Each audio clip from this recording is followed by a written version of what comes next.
On est cette semaine en Normandie. À tout juste 50 ans, Val-de-Reuil, la plus jeune ville de France, a déjà connu 3 grands chantiers de rénovation urbaine. Intégration, chômage, les défis pour la population sont nombreux. Founé Camara a décidé d'y répondre avec un fil et une aiguille. Elle est dans Pas de quartier.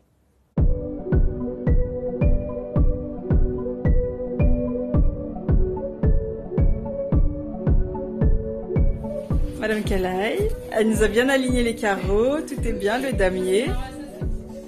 Donc là, c'est des fleurs de colza, c'est ça?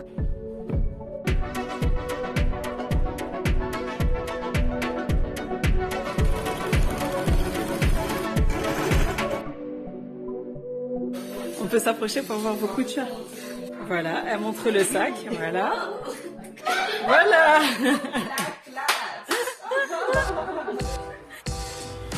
Nathan est géographe en Normandie. Founé travaille dans l'insertion.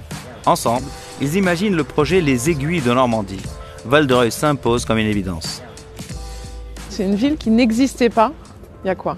50? Il y a 50 ans. 50 ans. Alors avant, ici, c'était essentiellement des champs. Ça appartenait à la commune voisine du Vaudreuil.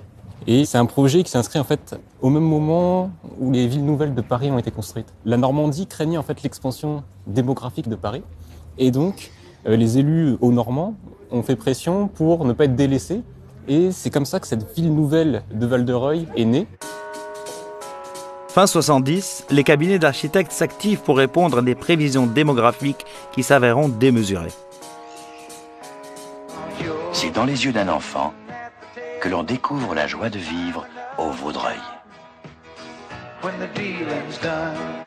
Utopie post-68 pensée pour 120 000 habitants, la ville nouvelle n'en accueille que 13 000 aujourd'hui. On a une dalle, c'est-à-dire que c'était vraiment l'urbanisme des années 70. Aujourd'hui, on a tendance à les casser, puisqu'en fait, à l'époque, on voulait séparer les voies de circulation piétonnes des voies de circulation automobiles. Et ce qui a provoqué un certain nombre de problèmes, notamment pour la rue dans laquelle on arrive là, qui est la rue Grande, où en fait, il y avait un certain nombre de commerces, mais qui n'étaient pas accessibles en voiture, et donc qui ont perdu du dynamisme. On peut continuer presque jusqu'à la gare de Val-de-Reuil, donc pendant encore au moins 1 kilomètre. Ah oui, donc ça va même pas jusqu'à la gare, il n'y a même pas cet intérêt-là. Non, ça, mais presque. On y est presque, et justement, voilà, ça sera bientôt le cas normalement. C'est vrai que ça ressemble pas au centre-ville classique qu'on a l'habitude de voir, qui ressemble à des escargots, où en fait on peut aller en croix facilement dans les différents endroits, les différents commerces. En même temps, c'est un territoire qui est dynamique sur le plan économique, donc il y a des besoins en main-d'œuvre. Et donc tous les habitants qui habitent ici fournissent finalement une possibilité de main-d'œuvre. On est dans un coin de l'Eure qui est assez rural quand même initialement, et donc ça favorise une certaine mixité. Donc c'est un projet par contre, on va dire de vie qui est ambitieux. Parce qu'il faut faire coexister des populations très différentes, mais qui est beau. Régulièrement, des logements vacants sont attribués à des familles de demandeurs d'asile. La ville normande accueille plus de 60 nationalités. Lever les freins à l'emploi, comme la langue ou l'absence d'expérience, c'est l'objectif de l'atelier de Founé. Une dizaine d'employés payés au SMIC pour produire du Made in France à partir de matières recyclées. Qu'est-ce que vous êtes en train de faire? J'ai fait le prototype de cette veste. D'accord. Oui, j'ai déjà fait les cols, les poches. D'habitude, elle avait l'habitude de couper directement sur le tissu.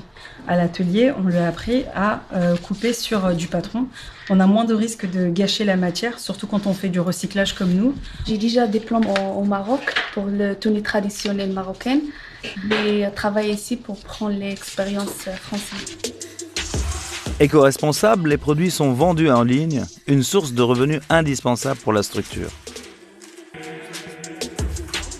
Faites attention à bien faire les losanges. It's a square, not a circle. D'accord. Donc, Madame Sylvie, faites attention à la longueur de vos points. Là, la longueur, elle est toute petite, toute petite, toute petite. Et après, là, vous avez à peu près 2 mm, alors que là, vous avez même pas à peine 1 mm. Et nous, on prend des profils comme Madame Sidibé qui n'ont jamais fait de couture. On les fait monter en compétences petit à petit avec la broderie. Mais elle a un niveau bac, elle a pour projet de reprendre ses études. Du coup, elle a saisi l'opportunité de venir dans un chantier d'insertion pour avoir un emploi et en même temps travailler son projet professionnel. Donc, c'est travailler les entretiens, travailler les lettres de motivation. Ici, on vise l'après. Des postes dans de grandes entreprises de luxe ou de la pharmaceutique. Car le paradoxe, c'est que le centre-ville jouxte le parc d'activités du Val-de-Reuil qui recrute. Arrivée en France en 2012, Djidi Sidibé s'est remise à niveau pour obtenir le bac. Elle a aujourd'hui un entretien pour une formation en pharmaceutique. J'ai toujours voulu travailler dans le domaine de la santé. Son expérience en chantier d'insertion est une carte qu'elle joue désormais aux entretiens. Madame Kama, elle vient de me nommer en contrôle de qualité. Ok, contrôle qualité. Oui. Donc maintenant, il n'y a plus qu'à attendre et à croiser les doigts. Merci beaucoup. Pour raconter les histoires de vos quartiers, un mail, Instagram et Facebook.